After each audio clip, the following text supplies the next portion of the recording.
Assalamu alaikum, guys. I just wanted to make this quick video and talk about something that I've, of course, come across in the 20 years that I've been a Muslim, or the nearly 20 years I've been a Muslim. And that is people who try to discourage others from doing good.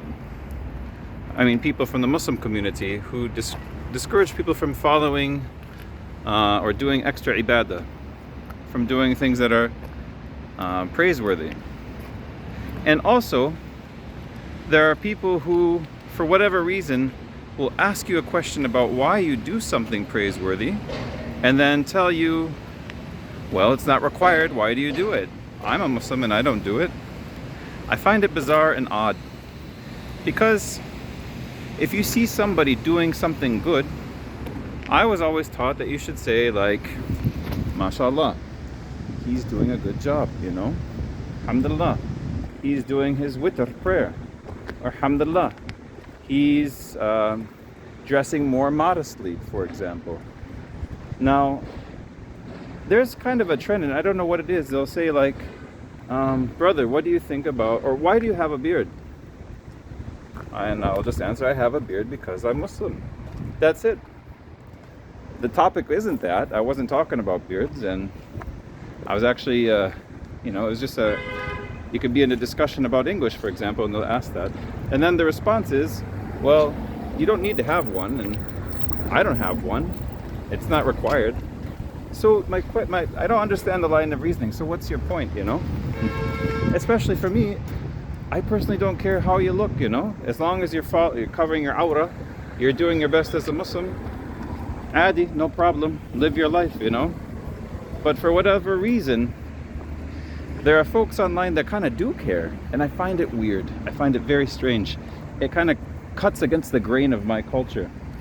It's just, I wasn't raised that way, and it's something like I wouldn't do. If I see a Muslim brother, for example, and he's not only doing his 5 daily prayers in the masjid, but he's doing a salat al-witr at his house, I'm not going to say, hey, what prayer are you doing? Salat al-witr? You know you don't have to do it, right? Like, what's the point in doing that? So I guess the point of me making this video, my brothers and sisters in Islam, is if you see somebody that's doing something praiseworthy or good in Islam, it's what you should do is just say, MashaAllah, Alhamdulillah, Barakallah feek, you know, like, or Allahumma barak lahu. Good things. God bless this guy. Good job, you know, or God bless this woman. But on the other hand, if you are seeing the person fall into open sin, like drinking alcohol in the street, it's your job as a Muslim to correct them. That's what we're supposed to do. So again, brothers and sisters, it's funny. There was a comment like this made in my main channel, which is about learning English, and it has nothing to do with Islam, but it's the second time that it's come up this year. I also had a coffee with a doctor from a different country, not from Saudi Arabia, and he said, what do you think about me? I don't have a beard. And I said, well, I never really thought of it before. I'm not here to judge, you know. And he's like, you know, you don't have to have one. Why do you have a beard? Why do you have this big beard? Like, why do you care?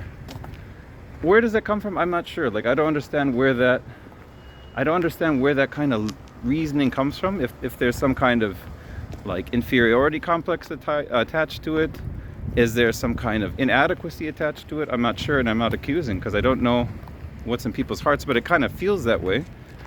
Anyways, y'all, those are my 2 cents in my quick video. I haven't made one in a while, only because of what's happening in Gaza and Palestine. I don't feel like making videos because I feel like if I'm not doing something khair, there's no real reason to share it. But this kind of has come up in my life, and I just thought I'd take a few minutes and talk about it. What do you think? Let me know. Assalamu alaikum. Bye.